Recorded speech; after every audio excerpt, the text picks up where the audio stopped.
പിന്നെ സ്വകാര്യ സ്ഥാപനത്തിൽ വർക്ക് ചെയ്തുകൊണ്ടിരിക്കുകയാണ്. അപ്പോൾ ഇവിടുന്ന് ഒരു ഏകദേശം ഞാൻ നിൽക്കുന്ന അടുത്തുനിന്നൊരു 5-6 കിലോമീറ്ററേ ഉള്ളൂ നമ്മുടെ ഈ മുണ്ടക്കൈ ഈ ഉരുൾപൊട്ടൽ നടന്ന ചുരൽമല പ്രദേശത്തേക്ക്.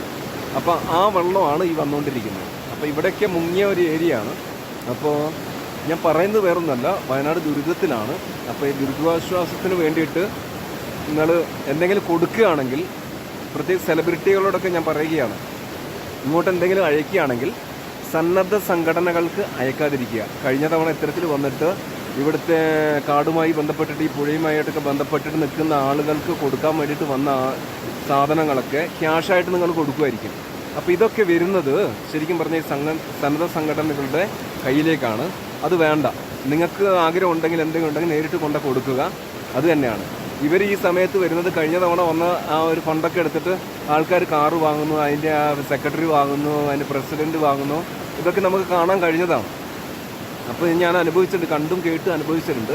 ഇവിടുത്തെ ഊരിലെ ആൾക്കാർക്കോ അവരുടെ കാടുമായിട്ട് ബന്ധപ്പെട്ട് നിൽക്കുന്ന ആളുകൾക്കോ ഒരു സാധനം നിങ്ങൾ കൊടുത്തൊരു സാധനം കഴിഞ്ഞ തവണയാണെങ്കിൽ അതിന് മുമ്പത്തെ സമയമാണ് അവരുടെ കൈകളിലേക്ക് എത്തിയിട്ടില്ല. അപ്പോൾ ഇത്തവണ അങ്ങനെ എന്തെങ്കിലും നിങ്ങൾക്ക് കൊടുക്കണമെന്ന് ആഗ്രഹമുണ്ടെങ്കിൽ നേരിട്ട് വരിക, അവരുടെ കൈകളിലേക്ക് ഏൽപ്പിക്കുക. അല്ലാതെ ഒരു സംഘടനയെ ഏൽപ്പിച്ചിട്ടോ ഒരു എൻജിഒനെ ഏൽപ്പിച്ചിട്ടോ അത് ഇവിടെയും പോകുന്നില്ല. അത് പിന്നെ ഒരു സംഘടനയുടെ നേതാവിൻ്റെ കീശയിലേക്ക് പോയിട്ട് അയാൾ പുതിയ കാറ് വാങ്ങുന്നു, അയാൾ അങ്ങനെ ആ ലെവലിൽ നിൽക്കുന്നൊരു തരത്തിലാണ് ഞാൻ കണ്ടുകൊണ്ടിരിക്കുന്നത്. അതുകൊണ്ടാണ് ഞാൻ പറയുന്നത്. ഈ വീഡിയോ അതുകൊണ്ട് മാത്രമാണ് ഇട്ടത്. ഈ പുഴ ഒഴുകിക്കൊണ്ടിരിക്കുന്നത് ഇങ്ങനെയാണ്. അപ്പോൾ ഇതിൻ്റെ മുകളിലാണ് ഏകദേശം ഒരു 6-7 കിലോമീറ്റർ അങ്ങോട്ട് കയറി കഴിഞ്ഞാൽ മാത്രമാണ് നമുക്ക് ആ ഒരു ഇപ്പോൾ അപകടം നടന്ന സ്ഥലം ഉള്ളത്.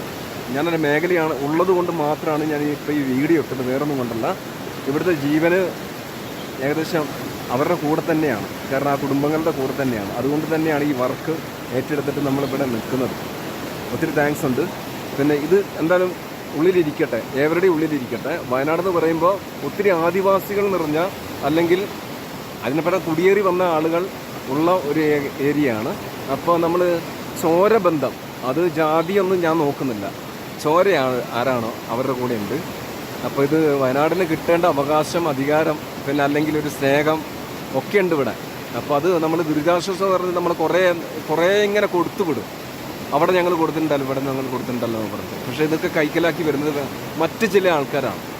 അവർ നാളെ അവരുടെ ചുവന്ന കാറുകളിൽ, പച്ച കാറുകളിൽ, നീലക്കാറുകളിൽ ഒക്കെ പോകുന്നത് ഞങ്ങൾ തന്നെ കണ്ടിട്ട് ഞങ്ങൾ തന്നെ അഭിപ്രായം പറഞ്ഞിട്ടിരിക്കുന്ന ഒരു സമയമായതുകൊണ്ട് ഇത് നിങ്ങളുടെ ശ്രദ്ധയിൽപ്പെടുത്താൻ വേണ്ടിയിട്ടാണ് ഞാൻ വിട്ടത്. പ്രത്യേകിച്ച് പിന്നെ ഇവിടുത്തെ ഗോത്ര സമുദായമായിട്ട് ബന്ധപ്പെട്ട് നിൽക്കുന്ന NGOസിൻ്റെ കയ്യിൽ, സംഘടനകളുടെ കയ്യിൽ ഇത്തരത്തിലുള്ള നിങ്ങൾ എന്ത് കൊടുക്കാൻ ആഗ്രഹിക്കുന്ന അത് ഏൽപ്പിക്കാതിരിക്കുക. ഇവിടുത്തെ ഗോത്രത്തിൻ്റെ കയ്യിലോ അല്ല ഗോത്രവുമായി ബന്ധപ്പെട്ട് കാടുമായിട്ട് ബന്ധപ്പെട്ട് നിൽക്കുന്ന ആളുകളുടെ കയ്യിലോ ഇത് എത്തുന്നില്ല. ഇത് തന്നെയാണ്. അപ്പോൾ അത് ശ്രദ്ധയിൽപ്പെടുത്താൻ വേണ്ടിയിട്ടാണ് ഈ